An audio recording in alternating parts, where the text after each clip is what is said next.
आज के इस वीडियो में हम बात करेंगे एडीडी एडीएचडी की एक अनकही सच्चाई और उसके ट्रीटमेंट के बारे में। यह वीडियो किसके लिए है? वैसे तो यह वीडियो सबके लिए है, क्योंकि हम बात कर रहे हैं बच्चों के बारे में जो कि हमारे देश का भविष्य है। पर यह वीडियो खास करके आपके लिए है अगर आप एक पेरेंट है। यह वीडियो आपके लिए भी है अगर आप एक मेडिकल प्रोफेशनल है, क्योंकि सबसे पहले पेरेंट्स जो है वो आपके पास अपने बच्चों का प्रॉब्लम लेके आएंगे। और यह वीडियो आपके लिए भी खास है अगर आप एक डेंटिस्ट है और अगर आप अपना प्रैक्टिस एक्सपांड करना चाहते हैं होलिस्टिक डेंटिस्ट्री के डायरेक्शन में। This is doctor Rakesh Makwana from holistic dentist India. अभी जो है एडीडी एडीएचडी, इसके सिम्टम्स क्या है, मतलब आपको कैसे पता चले कि आपके बच्चे को भी यह तकलीफ हो सकती है। अगर आपका बच्चा बहुत ही ज़्यादा डिमांडिंग है, वो बहुत ज़्यादा जल्दी गुस्सा हो जाता है, उसको टैकल करना बहुत डिफ़िकल्ट है, और अगर बच्चे के लिए बार बार कंप्लेंट्स आते रहते हैं उसके स्कूल से या आस पड़ोस से, तो संभावना है कि आपके बच्चे को एडीडी एडीएचडी हो सकता है। जब ये केस बहुत ज़्यादा सीवियर रहता है तब बच्चे इवन अपने माता पिता के लिए भी कुछ प्यार वगैरह जता नहीं पाते हैं। ऐसा लगता है जैसे कि बच्चे पूरे दुनिया से नफरत करते हैं। माता पिता के लिए परेशानी ये भी होती है क्योंकि इनका जो बिहेवियर होता है वो किसी भी लॉजिकल रीजन के बगैर कभी भी ऐसा ट्रिगर आ सकता है उनको, तो वो समझ नहीं पाते हैं कि ऐसा क्यों हो रहा है। आमतौर पे इसके लिए क्या किया जाता है, सबसे पहले पीडियाट्रिशियन को कंसल्ट किया जाता है कि अगर उनकी कोई दवाई से ये ठीक हो सकता है या नहीं।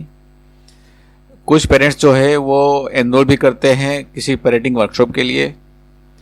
कुछ और पेरेंट्स जो होते हैं वो चाइल्ड और पेरेंट्स के इंटरेक्शन के लिए थेरेपी सेशन भी बुक करते हैं। और कुछ पेरेंट्स जो है वो अपने बच्चों का साइकोलॉजिकल इवैल्यूएशन भी करवाते हैं। और इस प्रकार के ट्रीटमेंट इसलिए लिए जाते हैं क्योंकि यूजुअली ऐसा मानना होता है कि एडीडी एडीएचडी का जो भी प्रॉब्लम है वो एक बिहेवियरल से रिलेटेड या फिर साइकोलॉजिकल इश्यू के रिलेटेड प्रॉब्लम है। हालांकि यह पूरा सच नहीं है। तो पूरा सच क्या है? पूरा सच यह है कि एडीडी एडीएचडी के जो सिम्टम होते हैं वो दो रीज़न की वजह से हो सकते हैं। एक होता है साइकोलॉजिकल और दूसरा होता है स्ट्रक्चरल। अब साइकोलॉजिकल रीज़न के बारे में तो आप सब जानते ही हैं, पर आज के इस वीडियो में हम बात करेंगे स्ट्रक्चरल रीज़न के बारे में, जिसके बारे में ज़्यादा इन्फॉर्मेशन नहीं है।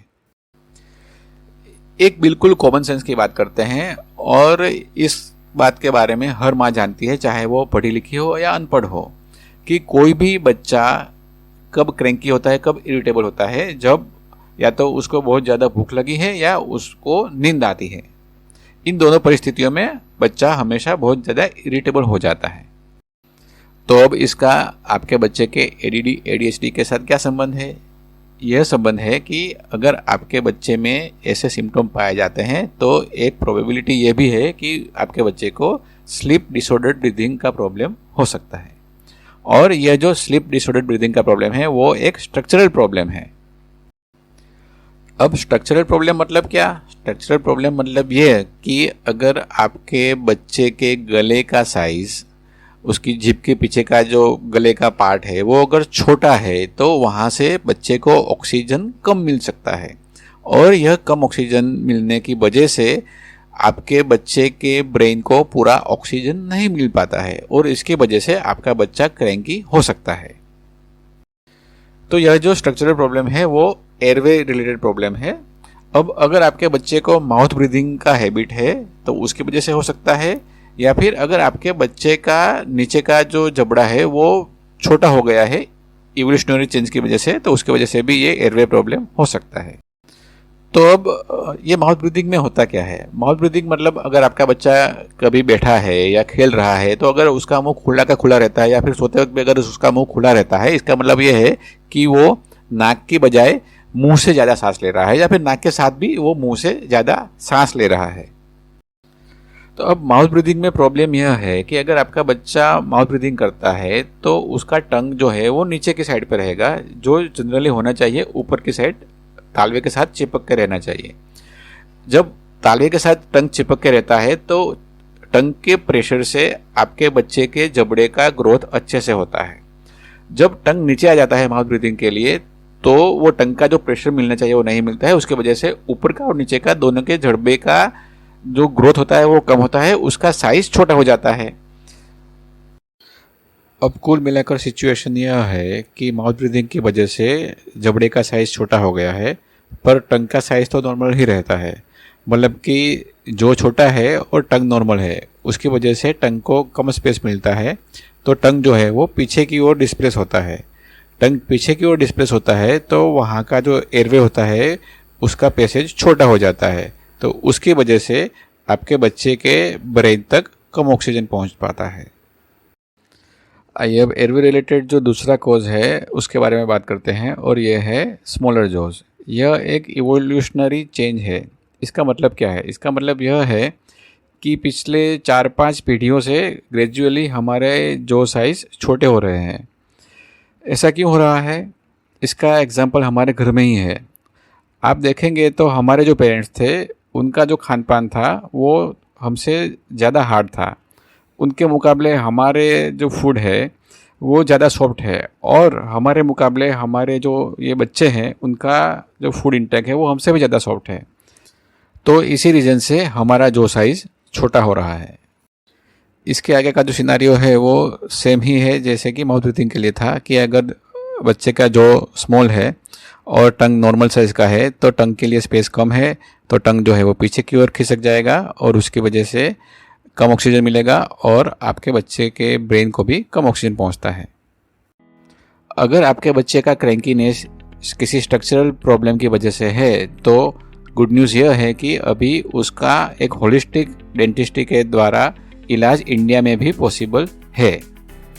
होलिस्टिक डेंटिस्ट्री में हमारे पास कुछ ट्रीटमेंट्स हैं जैसे कि ALF advanced light wire functional appliance, या फिर सोमा स्प्लिंथ ऑर्थोपेडिक मायोफंक्शनल अप्लायंस। यह सारे जो ट्रीटमेंट है ये ऑल्टरनेटिव डेंटिस्ट्री का ट्रीटमेंट है। इसमें हम क्या करते हैं कि हम आपके बच्चे के जबड़े जो होते हैं, जो जॉस होते हैं, उनका नेचुरली विकास करवाते हैं। तो जब जबड़े का अच्छे से विकास हो जाता है तो ऑब्वियसली टंग के लिए ज़्यादा स्पेस मिलता है। स्पेस मिलेगा तो फिर टंग पीछे की ओर नहीं खिसकेगा, वो आगे की ओर आ जाएगा, तो आपके बच्चे का एयरवे ओपन हो जाएगा।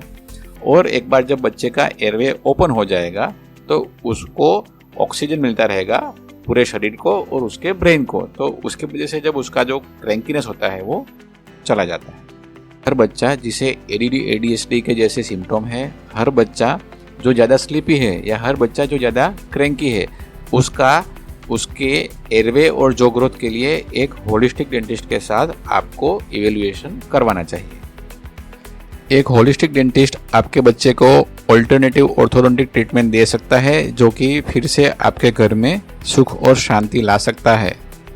अपने बच्चे का अपॉइंटमेंट बुक कराने के लिए आप इस नंबर पर हमें व्हाट्सएप मैसेज कर दीजिए या फिर हमें ईमेल भेज दीजिए। काफ़ी पेरेंट्स का ये भी क्वेरी रहता है कि हम आउट ऑफ अहमदाबाद है तो हम आपका कंसल्टेशन कैसे ले सकते हैं। अगर आप आउट ऑफ अहमदाबाद हैं तो आप हमारा ऑनलाइन कंसल्टेशन बुक करवा सकते हैं। इसके लिए आपको सेम दिए गए नंबर पर व्हाट्सएप या ईमेल करना है। तो ये जो होलिस्टिक ट्रीटमेंट्स है जैसे कि ALF या सोमा, ये कंपैरेटिवली इंडिया के लिए नए ट्रीटमेंट है।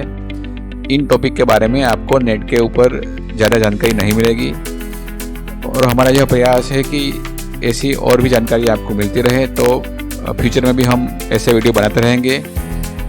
तो आप हमारा चैनल सब्सक्राइब कर लीजिए और वो बेल आइकॉन भी दबा दीजिए ताकि जब भी हम नया वीडियो अपलोड करें तो आपको उसका नोटिफिकेशन मिलता रहे।